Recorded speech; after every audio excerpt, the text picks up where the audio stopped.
Good evening, everyone, and welcome to another Tuesday night edition of USA Hockey Officiating Zoomcasts, coming to you live from a secure location in Plymouth, Michigan. I am Scott Zelkin, your host for this evening's Zoomcast, and our topic this evening is the ADM and officiating. So something that's a little bit outside of our normal nuts and bolts officiating topics. We have a couple of special guests with us to talk about the American development model, what that's all about, and how officiating and officials both nationally and at the grassroots level can play a part in helping youth hockey continue to grow.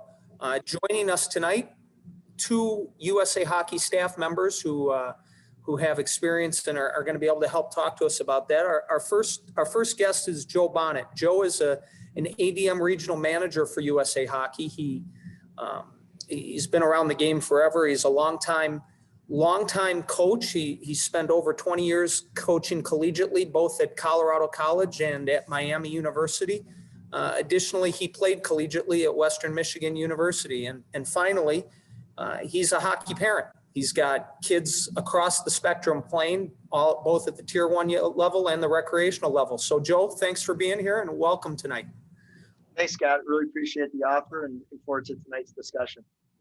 Thanks. And our second guest, our second panelist is one of the true characters within USA Hockey, another longtime USA Hockey staff member, and that's Dan Brennan. Danny currently is the director of our Sled national teams.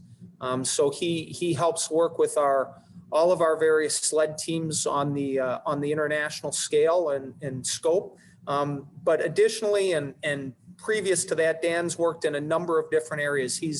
He has extensive experience with USA inline hockey. So he's been involved with national teams and internationally, as well as at the local level, and also has been involved with our coaching education program with roles in that. And he too is a former collegiate hockey player and a coach. He coached in the Western Hockey League. And he also played at Colorado College. So Danny, welcome and thanks for being here as well. Scotty, I really appreciate it. And I like the way you formatted it where Joe B is my warm-up band and I'm the headliner. So I'm excited to be here. That's always the way it is. So Joe's going to be the straight man and you're going to be the comedy tonight. And I'll tell you this, as a proud Denver University pioneer, I'm a little concerned with so much Colorado College experience here on this, but we'll muddle through, I'm sure. As always, I want to welcome you in the audience tonight and look forward to your questions and comments in the chat and the Q&A section. We're gonna spend some time talking about the ADM officiating and how they relate to each other, and then we'll open it up to some questions. But before we do that, as we begin every week, we've got a few poll questions to get an idea of where everybody in the audience stands and just kind of survey you all in terms of a few different things. So I'm going to launch this poll. We'll give you a couple of minutes to fill it in, but true or false, USA Hockey introduced the ADM as a way to increase the number of American-born players in the National Hockey League. Is that true or false? And then the key fundamentals of the ADM are skill development, safety, fun, or all of the above. And we've got another true or false. Officials do play a role in supporting ADM fundamentals. And then, finally, the ADM has been successful in creating a we are all in this together culture, linkage between officials, players, coaches, and parents. So, we'll give it about 30 or 45 more seconds and then we'll kind of see where we're at. And I know for one, I'm very curious to see your answers on a few of these. Okay, so I'll share the results here. And as you can see, so in terms of introducing, the ADM, the main goal of the ADM was to increase the number of American-born players in the National Hockey League. It's about 60-40 split, 64 to 36, with the majority of you saying false. Key fundamentals, we're at 100% here with all of the above. So yes, skill development, safety, fun, and both Joe and Danny are going to be able to talk about that as we get into this. Do officials play a role in supporting the ADM? Well, this is an officiating Zoomcast, and I'm glad to see all of you out there believe that's important as well. And then finally, and I'll tell you, I'm a little surprised at this, but this is very refreshing to know you all think this, but 100% of you think that the ADM has been successful in creating a we're all in this together kind of culture or attitude amongst all of the participants and partners in hockey, being officials, players, coaches, and parents. So, that's really a good place to begin. And with that, Joe, why don't you give us a little bit of background? Talk to us about what is the ADM? How did it come to be? And, what are some of the goals of the American Development Model? Yep. Absolutely, Scott. And I thought that was interesting on the fourth question there that you were surprised. I was surprised as well, because I think ultimately we're going to talk more about that. But I think if we can continue to get better in that area, that's really going to be what we're going to talk about today. So, the ADM it's interesting. We're in our 11th season of the ADM. We are not brand new anymore. We've been through quite a bit in our 10-year run. And things are looking good for the ADM. The ADM started for a couple reasons. 10 years ago, our player retention was not good. And when I say that mirrored a lot of different youth sports, youth football, youth baseball, youth basketball, youth soccer. And for hockey specifically at the Pee Wee level, when there was body checking, when there was more games than practices, our sport as youth sport really took a hit in player retention. So I think the first dialogue that started with the ADM is how do we create an atmosphere and an environment that is the best in youth sport, not just hockey, but a youth sport atmosphere that's better than football, baseball, soccer, because those are really our true competitors. So Ken Martell and Kevin McLaughlin, they were the brain trust from USA Hockey. They worked in partnership with other countries such as the Czech Republic, Finland, Sweden, Hockey Canada, and they looked around the world and said, what good hockey models are there? And then they also enlisted human growth and performance scientist, Doc Norris, and what is best for kids. And so the whole plan was can we build a development model for youth hockey players and then maintain and retain those kids over a certain amount of time? And fast forward 10 years later, I can honestly say that USA Hockey is succeeding in doing that. I think it's important for the refs to understand that we are not the same. We're not the same mission or the same product that we were 10 years ago. We have continued to evolve. We've changed a lot of the ways that we've looked at player development and skill development and what we do at the rinks and practices. But real simply put, the ADM is a long-term athlete development model based in hockey. And we are partners with the NHL. I think that's very important to understand. The NHL is interested in what we're doing. They have a financial investment in the ADM.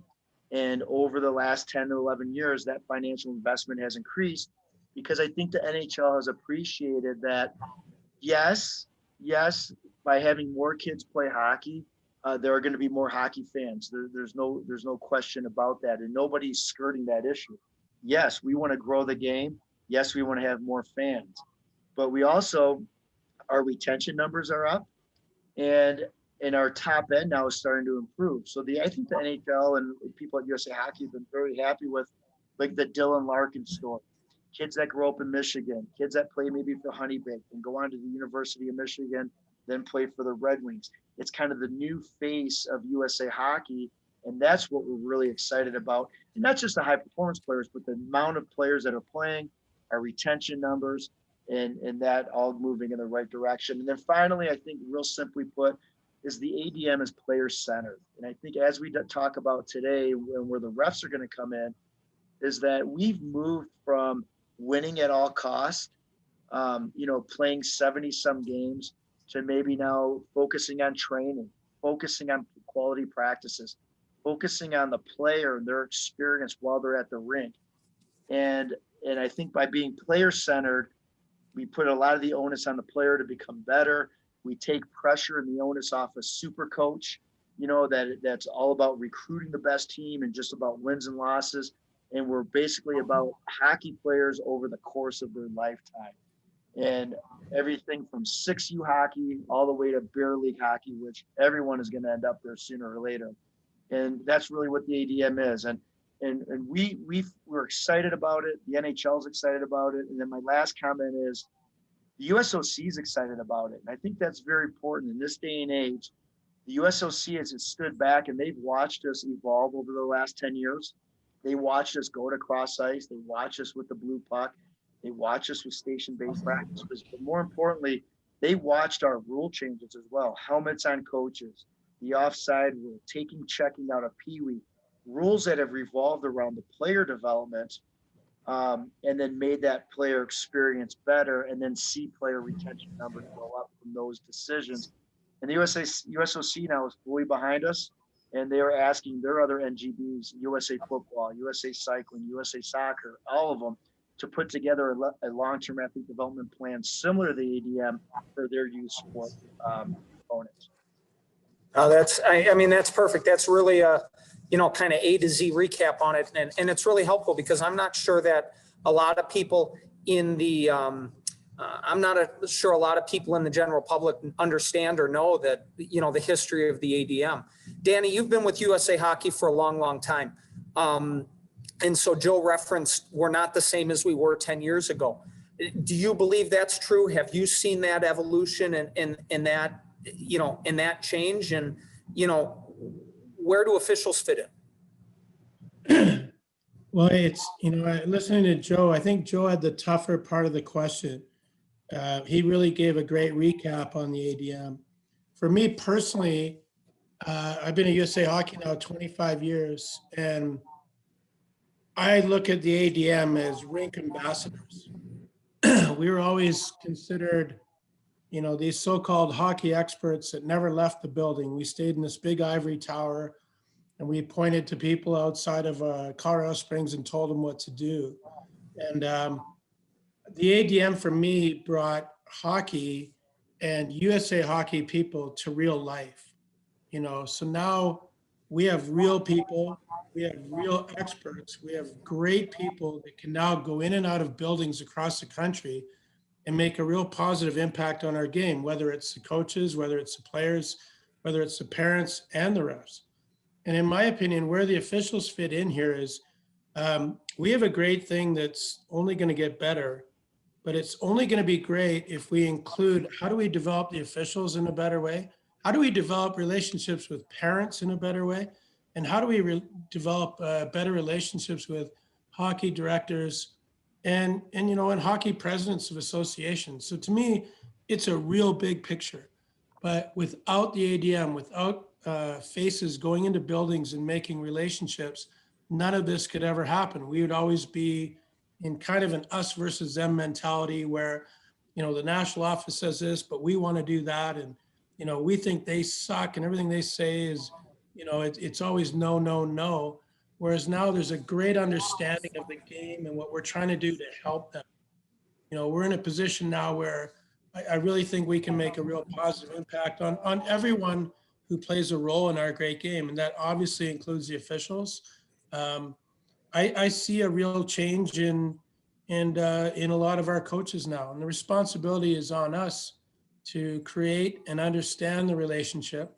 And we also understand the challenges that are behind it, but we've never in the past ever talked about it. So now I feel like we're in a great position to do that and make positive change.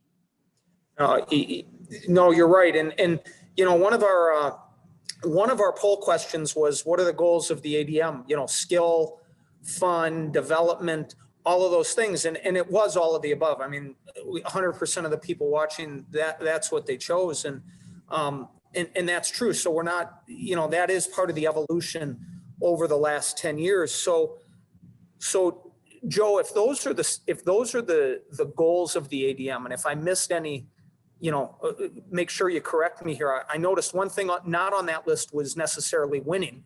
and being the national champion or being the state champion. But, you know, did I miss any goals of the ADM? And then once again, I want to circle this back and, you know, if the goals are one set of things, what can our officials at the grassroots level, at the local ice rink, do to help the ADM and because officials are really servants of the game and we are an important part of the game. What can they do to help achieve those goals? Well, the first answer is you nailed it. I mean, skill development, fun, and safety are priorities. The interesting thing is the word winning. ADM gets a knock that, oh, the ADM isn't competitive enough, or the ADM doesn't, you know, it's about everybody playing. Well, there's truth in that. Yes, we want everybody playing, we want everybody developing, but it's because we understand long-term athlete development. The best squirt is not necessarily going to be the best midget hockey player, right? 16U hockey player. But we are encouraging our coaches that winning is important in terms of life experiences, dealing with winning and losing, but winning the right way, training your kids, right? Investing time and good practices into your kids. So over the long haul, you are teaching how to win, but we're winning the right way. So I just wanted to make a quick comment on that. But specifically to the officials, and I mildly disagree with answer number 4. I think we need to do a lot better job of engaging the officials, because I think right now as the ADM, it's all about, we put a lot of time into the coaches. And for the record, as I talked today, and I'm sure Danny feels the same way, we are not saying the officials are the ones that have to come 100% of the way. This thing's in quarters. We need a lot of coach education still in terms of how the officials are important to the game. Obviously, parent education, official education, because we're all working together in the game. Because I think the official's role is to create an unbelievable environment for the kids when they come to the rink. And I'm going to talk a little bit more about that in a second. But a short answer for you, for the refs, how they fit in the ADM. Number 1 is enjoy the game. I think what I notice as I'm in the rink is, you know, a lot of refs, maybe they feel like they are the bad guy, or they feel like they're not welcome. And again, that's stuff that we got to change in other areas I just talked about. They run into the coach's ref room and then they run out. You know, smile at the rink, enjoy and love hockey, because that will automatically filter down to the kids. Enjoy the kids, enjoy the game. Don't be afraid to talk to the kids and help the kids during the game. And really kind of like, you know, talk to people in the rink. That's the first and foremost. But bring fun to the game while still doing your job as a referee. And I think that right there, that attitude will really help our young officials as they come into our game. You know, but the other thing I want to talk about, maybe a little bit more technical, is this. We've done a really good job with the ADM of the rules. We talked about checking being pushed out of Pee Wee. And what as a coach in youth hockey, what I see is if young officials can come in and understand the age, just like we ask the coaches, are you an age appropriate coach? Like, we don't want squirt coaches teaching a 1-3-1 power play to squirts or the left wing lock. And I think as young officials, if you come into the game and understand that these are 10-year-olds, what's going through a 10-year-old's brain? You know, why do they get confused with offsides? This is now a 12U game, and they're just about ready to check, but there's competitive body contact. And I know there's a big peewee and a small peewee on the ice because I know kids grow differently. Bantams, now we got testosterone, and sometimes the kids get upset and they might say things or act out differently than maybe that they should. But I think if you understand the age that you guys are reffing as you come into the rink, that's going to give you a huge advantage. And then as a young ref, if you can create a healthy, safe environment following the rules that we have in place, not only are you going to give our sport an advantage among other sports in terms of safety and a healthy environment in a really good competitive game, but what I'm concerned about is now you're really giving our kids a chance to develop into hockey players. So I almost see refs as partners in youth development. If they're doing their job and they're creating a fun, safe, healthy atmosphere for our kids to play in game after game after game, our players will get better. our players will enjoy youth hockey better. Our players will continue to play hockey for a longer part of the time. And then vice versa, if our coaches coach in that same vein and come to the rink with that positive attitude and do their work during practice and then enjoy the game and have a healthy environment, smile during a game, that combination of coach and ref will just explode our development and our kids enjoying our game tenfold. So I really see the refs as an important piece. I see them as a partner in youth development. I see them as partners in the product that we're giving our hockey families. And it excites me that this new young ref that's getting into it, having that type of mindset, understanding the age that they're reffing, I think can go a long way with everybody having a good time at the rink on a Saturday and Friday evening. Yeah, I think that's great. And Danny, so, kind of based on all of that, do you view, especially at the younger levels, do you view the officials as kind of almost an extension of a coach or a type of a coach on the ice? When we're talking about explaining things to young players and whatnot? I totally believe in that. I think the responsibility is sometimes overlooked because we put so much pressure on young officials to call a game right. And I think they're so worried about that they forget that they're part of the learning process. And I think for me personally, it's on coaches to maybe get with some of these young officials beforehand, especially at the 8-10U, and say, how can we make this a great day? And I know it's a bit of a pipe dream for some people, but that young official is trying to get better as much as coaches want their young players to get better. So the relationship can't be as distant as it has been for so long. The connection has to be the game. And I say it all the time. I've never met a referee who woke up one day and said, you know what? Brennan's a complete tool. I'm going to make sure he loses today. And if one out of 100 did, I wouldn't have a problem with that either. But, the bottom line is we have a responsibility to improve our referees so they want to be a part of the process. And the process is not who won today. The process is who got better today. And as coaches, sometimes we pigeonhole it to just our players when, there's a big picture out there that we're all responsible for. And I'm going to say it again, we are all responsible for the big picture. And if I find out that, I said something stupid to a young kid to the point where that young, male or female official stops officiating, then what a shame. And it could be just solely built on one situation. A coach could be a really good guy, but he just flies off the handle one time. And our responsibility is composure, but our responsibility is to understand the big picture. And that is, as much as you want your players to get better, your job is to help make that official get better. So I guess to answer your question, yeah, we're all responsible, at the end of a practice or a game, whether you bring officials out to practice or whether they're helping out in a game. We want them, when they get in the car to go home, to say, that was great, just as much as we want our players to do the same thing. I think, we talk a lot about the game experience, and you bring up a really good point, which is, there's kind of four partners in the game. There's the players, most importantly, the coaches, the officials, and the parents. We want everybody to have a good experience. It's not a good experience if some of them walk out. Now, the reality is, at some point in time, not everybody's going to be happy. That's just the nature of a sport where you keep score.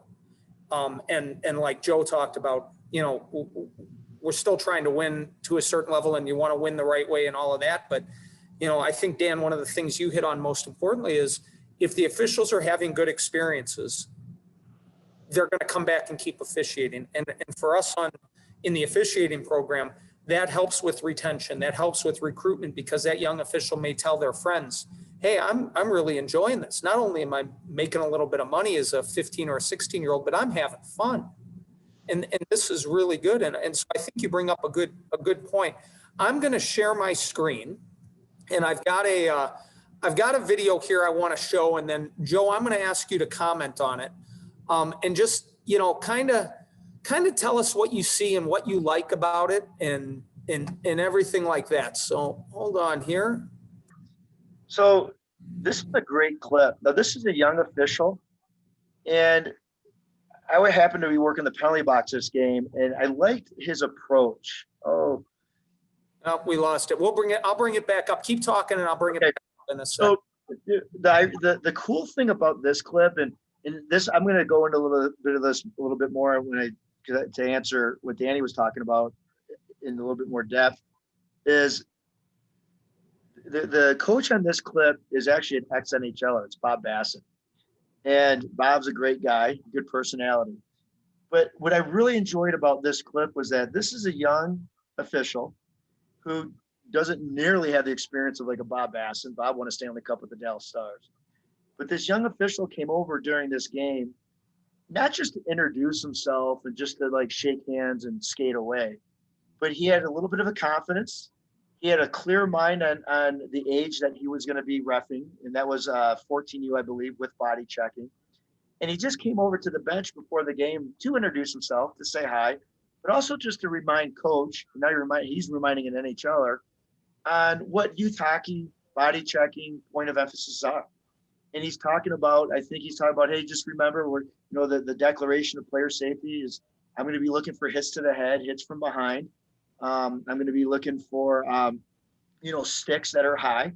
And then you can see as this discussion goes on, Bob asks them about the stick. And then they're talking about the stick and what's going to be acceptable or unacceptable during this game. And I just think this brief 30-second clip shows a confident young ref who is clear-minded, that has a purpose when speaking to an adult. It doesn't matter that he's an NHLer. And then just to remind a coach to say, hey, coach, I'm going to do the best I can. I'm going to hustle today. I am going to be trying to take care of the players in terms of safety, about hits to the head, hits from behind, maybe a vulnerable hit, sticks that are high. Have a good game, coach. And I just really thought that this young ref set the tone well. There was not a lot of emotion. He was very respectful, but he was very black and white in terms of, this is the expectation. I'm going to work hard. I'm going to make a mistake. We're all going to make mistakes, but let's have a good game, coach. And I just thought it set a great tone heading into that game, because to add on to what Danny was saying, Scott, yes, a young official needs to know the rule book. Absolutely.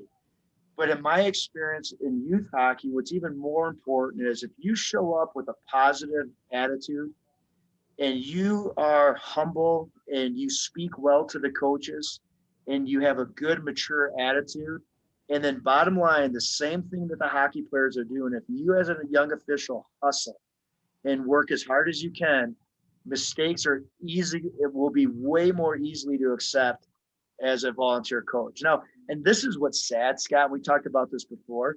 The investment to play youth hockey, it's a lot. I mean, it's a lot of time for parents. It's a lot of gas money. It's expensive. It's a lot of time for coaches. Coaches have stress with the parents. I am not making excuses.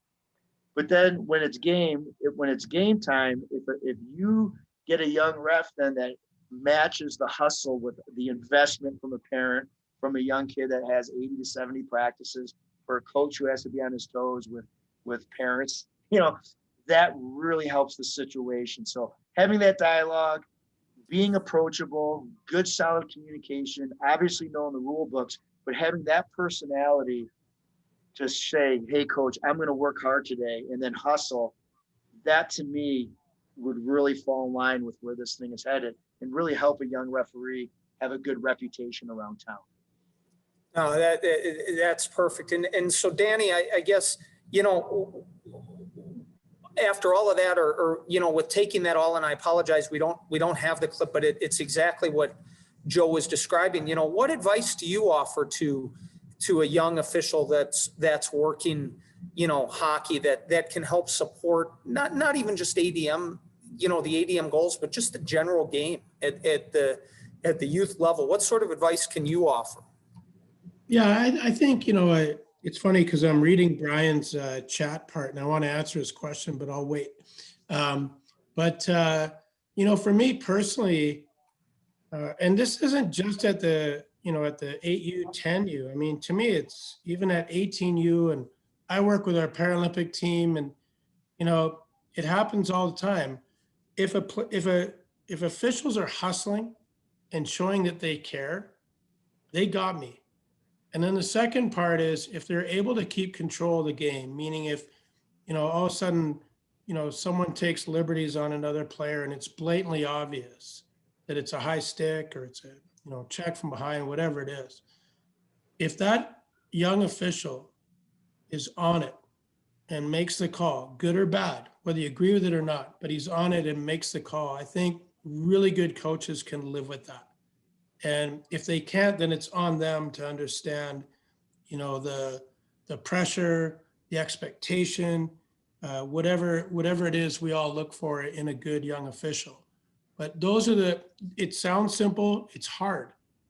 Having a feel for the game is difficult. It takes experience, but it also takes courage to make a call. And sometimes you might be wrong. You just might be, but you saw it a certain way. If there's hustle involved and you're a young official who's proving that they belong out there, then I think every coach can live with that. It's when things happen because maybe a young official is lazy. Maybe, he's like, gosh, I got a birthday party to go to in a half hour. I sure hope this hurries up, and I'm going to look the other way on that icing or whatever it is. If they bring that attitude that I really care about this position, I'm going to hustle and prove to you that I belong out here, then I applaud those young refs because they're doing a great job.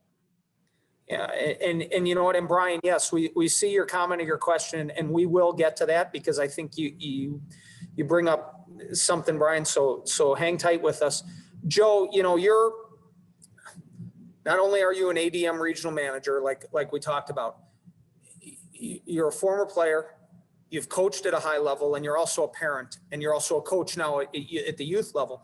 What really gets under your skin with officials? What are some of the things? Are they the same as what, Dan mentioned, or, from a perception standpoint, what are the things that might frustrate you? Yeah.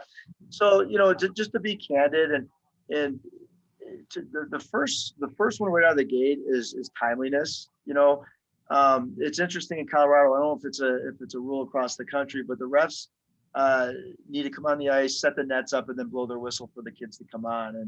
And again, game day in the ADM and the way we look at it is about the kid. It's about their experience. So officials that are on time, that, again, come out with that positive energy, that set the nets up, and they're there truly for the kids. And then again, it'll be the third time mentioning it. Guys that come and actually work and hustle and take a mentorship role with the kids, like a squirt player. Hey, young man, you were offside because that, whatever, that puck, entered the zone, or you entered the zone before the puck did, or this is where you want to stand on the face-off, and man, you're doing great today, right? Like those types of things really go a long way. And the ref that comes in that isn't on time, that really doesn't hustle the spots to make proper calls. Those types of things, I think, really start giving a bad tone to the game, and then that increases a lot of coach anxiety and parent anxiety. And then finally, and we already talked about it, coaches, and this might be a tough one, but referees that for somehow, some way can communicate in a good way. And I'm not saying you have to over communicate with coaches and tell them and explain everything that you're doing. I know you guys have, techniques for that, but referees that can subtly communicate consistently with the coaches, and not be disrespectful to a coach. And again, I know it goes both ways. I know coaches are disrespectful to refs. I do want to say that, but that don't automatically shut down youth coaches, that try to explain, that communicate, that, that can back up why they're making calls in a good verbal way, I think really helps really set the tone and really not dust up anything, because it shows, again, that they're human and that kind of stuff. So, when refs are late, when they don't communicate well, when they're lazy, when they're flippant about any type of game, that as a youth hockey coach is kind of what starts getting you to think, this isn't a great experience. Yeah. And if you don't mind, Scott, I want to jump in on that too, because Joe brings up a great point. If a referee skates by your bench and says, hey, go easy on me today, it's my third game already, or, you know, I had a brutal game last game, I'll try and do better. Like my advice to any young official is whatever happened, whether if you're doing 2 games in a day, you get a clean slate at the start of the next one. And you have to put it behind you, and you can't set a bad precedent, not only for yourself, but for a relationship with the 2 other coaches that are expecting more from you.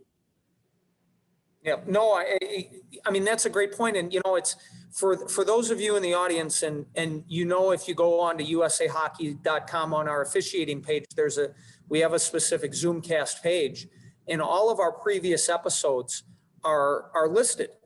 And a lot of the topics we've talked about, and I say this every time I'm hosting, they're all interrelated. They're all interconnected.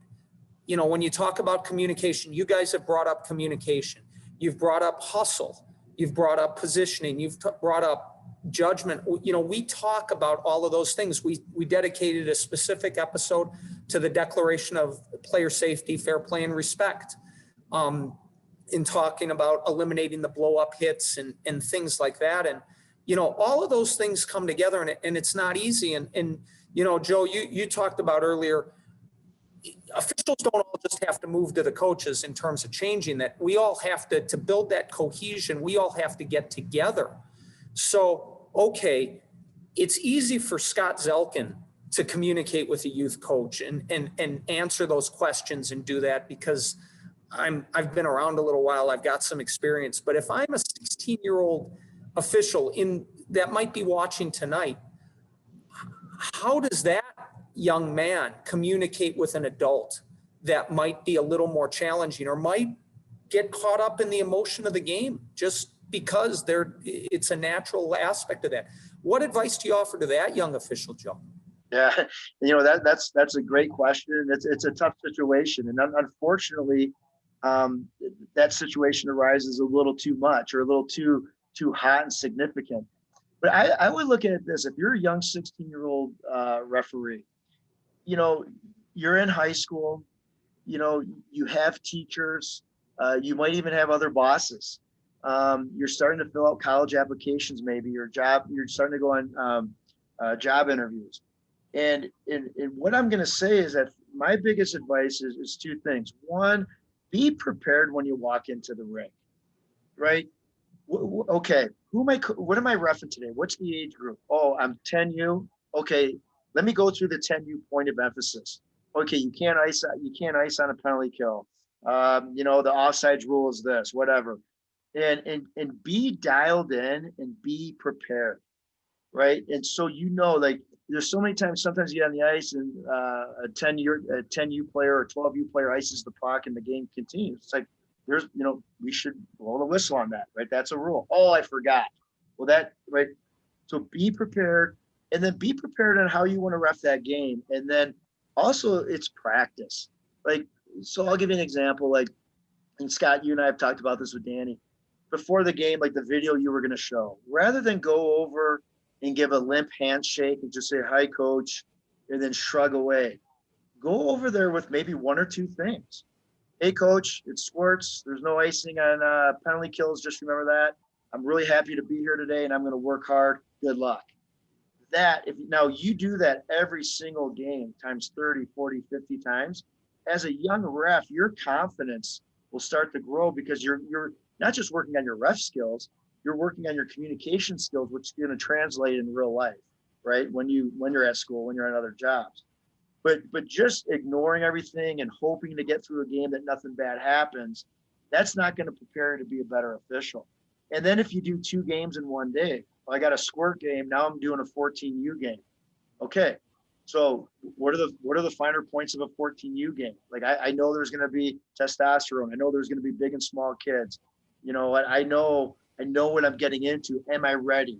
Am I prepared before I even come to the rink? It's kind of, I hate to say it, it's almost like mental preparation for hockey players. You just don't show up and play, right? At 14, you start to think about it. Hey, I got a game today. How, you know, should I be there a half hour before? Do I need to stretch? Do I need to start thinking about body checking and body contact? What am I going to say to these officials, and how am I going to carry myself as somebody who's getting paid to referee a game? And so I think preparation, mental preparation, being well thought out, and just having a good, solid approach, game after game after game, is going to help you earn respect by the coaches. It's going to help give you confidence, and it's going to make you a better official. Don't wing it, is what I'm trying to say. Don't just show up and wing it. Be prepared, just like the players are, and that then will lessen the stress and will help you get through that game. Guaranteed. Yep. Guaranteed. And I'd be remiss if I didn't say also, know the rules. You know the rules. Which helps. But, anything you want to add on that, Dan? That 15-year-old has to approach that coach that's a little hot. What advice can you offer? Yeah, I mean, that's probably the hardest part of the whole job, right? And it's probably the expectation from the coaching side is so enormous, and yet it's the coaches that can either make or break that player based on how he or she handles their bench. And if I'm a young official, if I'm 16 years old and some 35-year-old guy has a bench that's absolutely out of control, why would you want to go there? Why would you want to do it? And as coaches, we got to ask ourselves that question. And for me personally, if I'm a ref, I keep it short, but I come up and say, Coach, your player high sticked him, I had to call it. And then I'm moving. And I know that's not a perfect case scenario, but if the bench is out of control, it's on the coach. It's not the official's problem at that point. That coach needs to regain his or her composure, and that way you can start again. So the other option is you're a 16-year-old kid and, you're starting to feel like you're a little bit Tommy tough guy too. You skate over there and you get into, a bad situation, you might say or do something you regret. So to me, it's about the leadership of the adult. Who's the adult here? The adult is probably the coach. So if the coach doesn't set a tone where that official can come over to have dialogue, then that is on the coach. If the coach is asking for the referee to come over to get some understanding and that referee turns around with the hand up and that, hey, I got this, beat it, coach mentality, then it's on the ref. And I know it's easier said than done, but that's really what it boils down to. And, Joe brought up a great point. The ref skates over and says, hey, it's 14U. I know it's checking. I'm looking for no hits from behind. I'm looking for stick on puck and body checking. I'm looking for, hits to the head. Let's make sure you remind your players of that because I'm going to be calling that. Other than that, let's have a great game today. If I hear that, I'm like, God, I'm on this kid's side because he's done his homework, he cares, and hopefully he goes out and finishes the job as well as he said it in the beginning part. It's all about showing a passion for the job as an official and showing that you want to be there. It's hard if it's your 10th game of the day. And so that's not a position that's fair to anybody. I think, one thing I feel is really important for us to mention when we talk about communication, and we've covered this in a couple of other Zoomcasts too, and I know both Danny and Joe, you agree with me. USA Hockey's got a renewed emphasis on zero tolerance for abuse towards officials. And at no time are any of us suggesting that an official needs to be a verbal punching bag for a coach. And obviously for those of you in the audience, we have penalties that we can assess when coaches are out of line. We have your back in terms of abuse. And I know both Joe and Dan agree with that. And I'd once again direct you back towards one of our earliest episodes when we cover zero tolerance. Let's get, Danny, let's get into Brian's question a little bit about cross ice hockey. And cross ice hockey is, it's really one of the things that was part of the ADM at the beginning. And, where do you see officials fit in? And I'll be honest, there are some local associations where they don't allow officials on the ice for cross ice hockey. But, from your perspective, guys, and I'll ask you, Dan, to jump in first, where do officials fit in at the cross ice might level? Yeah, and first of all, I want to thank Brian for his great question. He obviously took a lot of time to do that. He wrote a miniature essay, which is fantastic. But here's how I would start with me. You know, young officials, what a great training ground. Like, are you kidding me? This should have happened a long, long time ago. Get two young officials out. Maybe if you have a great organization that has an elder mentor that hangs out with the coaches during, this cross ice game, and any stoppage, he gets 10 seconds to go over and talk to his officials. Hey, you want to place yourself here, you want to place yourself there. To me, it'd be great if the coaches and the officials all get together and mapped out, hey, here's what the next 45 minutes are going to look like. I'm going to have two of my parent assistant coaches. Anytime a net goes out of control, whatever, one's going to be responsible at one end, the other one's going to be responsible at the other end. So the officials don't spend so much time in this chaos fixing nets, water bottles are flying around, whatever it is. And they're allowed to focus in on what they're supposed to be calling. And, it's hard to do because in that situation, there's no offside, there's no icing. But young officials can go up and down the ice. They can learn how to hustle. They can learn how to call a trip. They can learn how to call interference, whatever it is. It's a great training ground. And maybe, as you move forward and, who knows, like I know some associations where they actually, paint a miniature blue line and they actually use a half ice game instead of cross ice. And they actually train their officials to do that. So to me, it starts with the adults putting together a great situation for not only the players to improve, but also the young officials. And it starts with dialogue, and it starts with, people understanding what their roles are. So it's not kind of a gong show that takes place. The other, like when I work with our team, we put pegs in. It doesn't matter where our nets are, we peg them down. So it takes that chaotic part out of it. And I don't know if there's enough rink pegs, but you think about it, you got you need 12 net pegs if you're doing 3 cross ice games at the same time.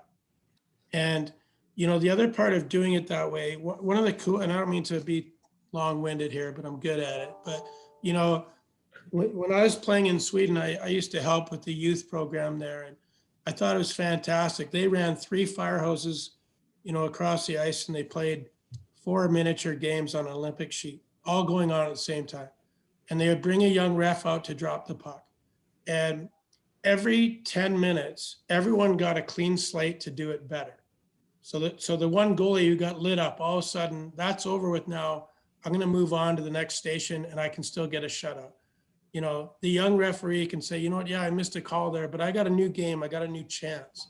So to me, it's an unbelievable learning situation, but it takes organization. It takes the adults to get together before it happens and strategize what's the best thing to do and give everybody a role and make sure they take it serious and they get it done. And then I think at the end of it, the kids will have a great experience.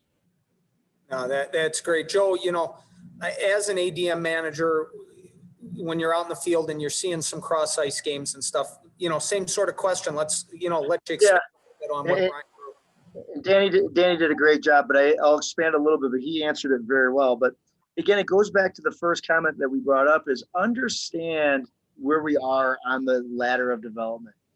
In 8U, obviously it's half ice, and there's a lot of positives for that we're not going to get into for the players. But I really appreciate what Danny said, because as I'm out on the road and I see good 8U programs, that's the training ground. That's the trial process for young refs to start getting involved in reffing. Obviously, there's not a lot of pressure, but there is a lot of action, right? And the successful, the unfortunate piece, I do understand this question. 8U hockey really isn't formalized across our country.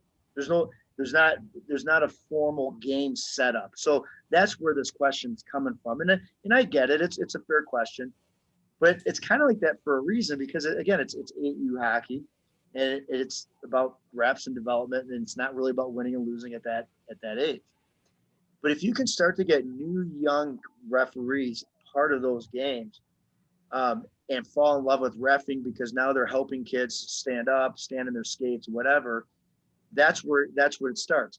But to answer specifically, so how do you handle penalties? Again, that's based on the association that you're with. I've seen associations say at the AU level, we're going to call high sticking, tripping, slashing, stick penalties, because that's not the behavior we want in our squirts. Offsides doesn't matter because it's cross ice, right? Icing doesn't matter. But stick penalties, that's a safety issue. We're going to dial in on safety issues. Now you have young refs in a cross ice game where there's a lot of action, working with the kids on tripping, hooking, and high sticking, right? Or slashing, whatever you guys decide. But that becomes more of a local level and a communication thing. But the associations that I see doing that, it's a great environment for the refs.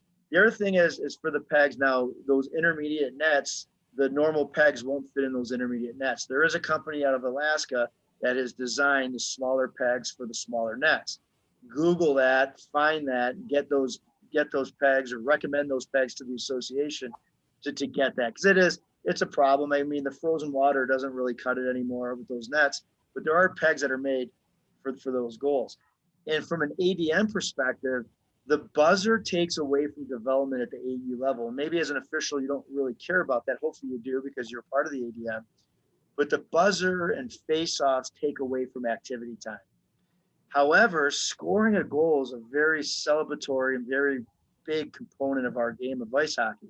So my recommendation would be face-offs after goals, buzzers, it's live pucks. You don't need a face-off every buzzer, every goal.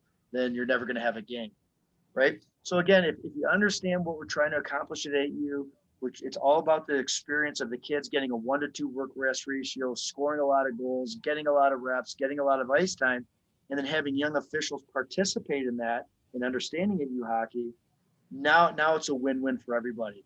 And this goes back to a little bit about, yes, I know you guys, referees' role is to know the rule book, but sometimes it's just about giving back to the game and enjoying the game and playing Snoopy piano music during an AU game and enjoying the experience and helping the kids function on a cross-ice game. That's okay. I do understand too, the getting paid for a game and all that kind of stuff. But I think AU is a perfect way, as Danny said, to get young officials part of the game. And I've seen a lot of other clubs take their older kids, there's 14U, 16U, 18U kids, and part of them being part of their clubs. Being part of that club is being part of our officiating program at the AU level. You have to work 2 to 5 games every year and give back to our team and experiment now with officiating. And so there's a lot of different ways to go to it, but yeah. And Joe brings up, I could talk about this all day because I'm very passionate about this. I did a learn to play class for a couple of years, and this all came up, and Brian, to kind of finish this off, don't let your expectations be too high. Meaning, if you can get young officials out there learning how to hustle, learning how to call stick penalties, it's no different than me as a coach who's hoping that the young people I'm working with are actually improving their skating. Holy smokes, they made a pass. Trust me, that's a big deal. And then, holy smokes, the kid who I thought would never score a goal all year does. And in my head, I'm thinking, wow, when that kid gets in the car on the way home, he's going to have the best ride of his life. And that's really what it's about. And then you can really focus on the more defining moments of being a better official as they get older. But when we're talking about this situation for the mites and the half ice games, keep your expectations at the level of their age and enjoy it. And I think we sometimes are asking or hoping to see a young official, no different than a young player, blossom into something that they're not going to do on your time schedule. Yeah, I think you bring up a lot of really good points. And the one thing I also want to add for Brian is, one of our resources on the officiating side in the officiating education program is our red, white, and blue cross ice officiating manual that talks a lot about the things that Joe and Danny just mentioned and can help be a guide. And, the thing that we fight for from the officiating end that I know both Joe and Dan are proponents of is to encourage those associations when they're playing cross ice to give young officials an opportunity, because it is a great learning ground. And it really kind of leads into what Peter's question was. And I want to, I'm going to take a crack at this, and then Joe and Dan, you can jump in. Peter's question was, what happens if you struggle with making calls in the moment? And, officiating is, when you're developing as an official, and I'm going to guess Peter's a young, newer official out in our audience, it's just like a player making a pass. It doesn't happen right off the bat. So I would encourage you, Peter, to keep doing it. And the more you do it, at the younger levels. And if you get to a higher level and you're working a game at maybe the 14U level or the 12U level, and it's hard, go back to the 8U level, or take a step back and get more comfortable. The other thing you can do is, if you've got a game at 2:00 in the afternoon, Peter, go there at 12 and sit in the stands if there's a game beforehand and watch those officials working and kind of officiate from the stands. And because, the one challenge we have, Peter, is we don't get practice. Games are our practice. And so, it's natural to struggle with recognizing penalties in the moment. And I can tell you officials at the highest level of the game sometimes struggle with recognizing penalties in the moment. But just keep at it. Joe or Danny, anything you want to add to that? No, I think you said it perfect. Like, the best part of our game is it's a human game. And especially at the younger levels, like, it's about to happen this month. One of my, I think the greatest tournament that takes place every year is the World Juniors. And I was very fortunate to help out with the team last year. And these are, first round, second round, third round draft picks. They make mistakes, and the refs on the ice made mistakes. And these are guys at the very top of their game. So there has to be patience, and there has to be enthusiasm. Those two things create a great environment for young people to do well. And that's, I think, what we're all supposed to be in this for. Scotty, you could be an ADM coach. I mean, what you just said was perfect. I mean, you go back to a little slower pace and get more reps, right? Reps. And I would just add in, like, we encourage our players, play to achieve. Don't worry about making mistakes, because you know what?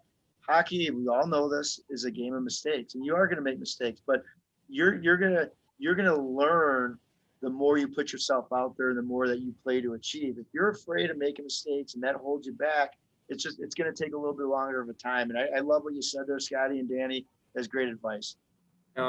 Perfect. And as we creep here towards the top of the hour and we begin to wrap up, any closing comments, Dan or Joe? Anything you want to leave our audience with on the topics we've discussed tonight?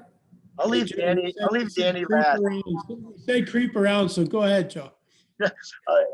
I just like to thank you, Scotty, for inviting me and Danny. And to be honest with you, building this bridge, talking like this never happened before, but this format and this dialogue and communication, I think, is a start with where we got to go. Obviously, there's a lot of work, but this is the communication and dialogue on this subject is so important to get to where we want to get to as a hockey country. And I just want the refs to know they're so important.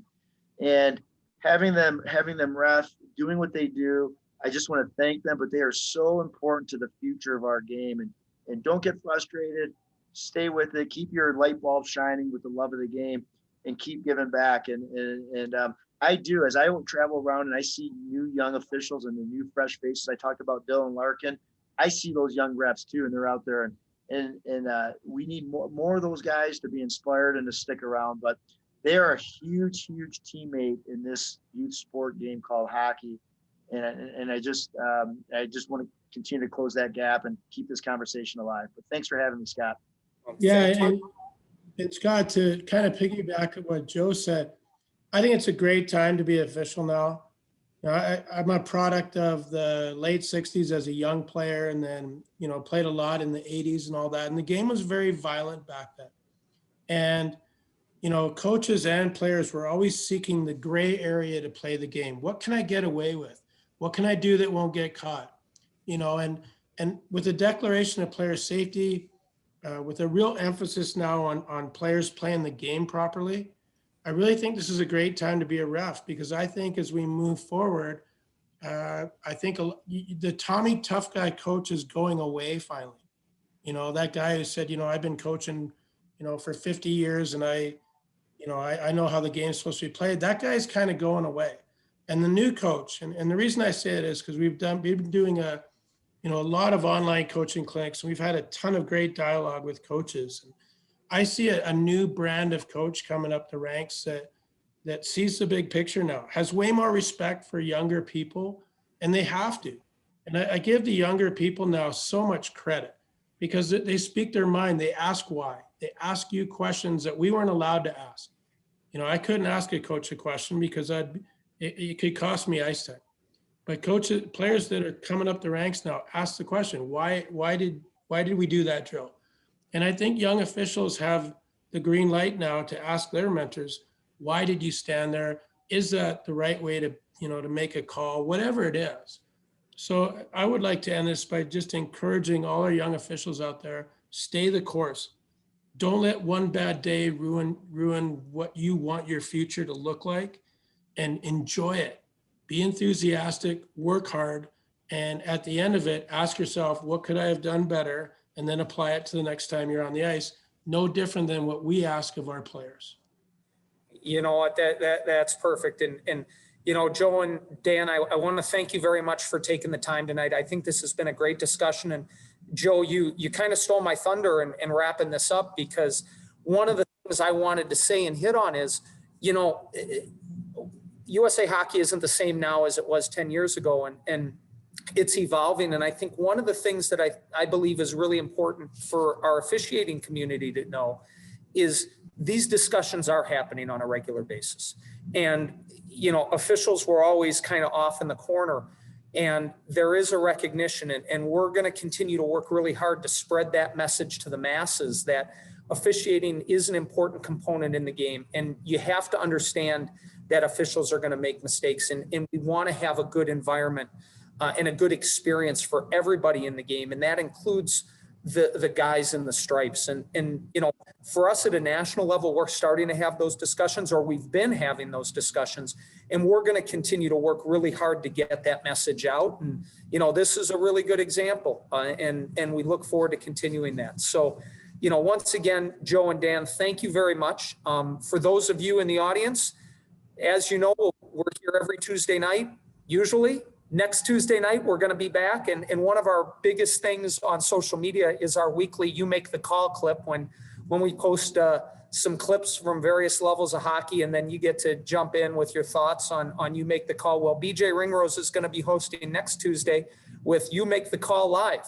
I have a number of clips with some experts to go through, and maybe he's been very secretive back in the lab in terms of what clips he's going to use. So I don't know whether they're going to be ones previously or new ones, but I'm excited about that. And then we're going to take the following 2 weeks off for the holidays to enjoy not only some holiday time and time with family, but that tournament Danny was mentioning, the World Juniors, which will be going on in Edmonton.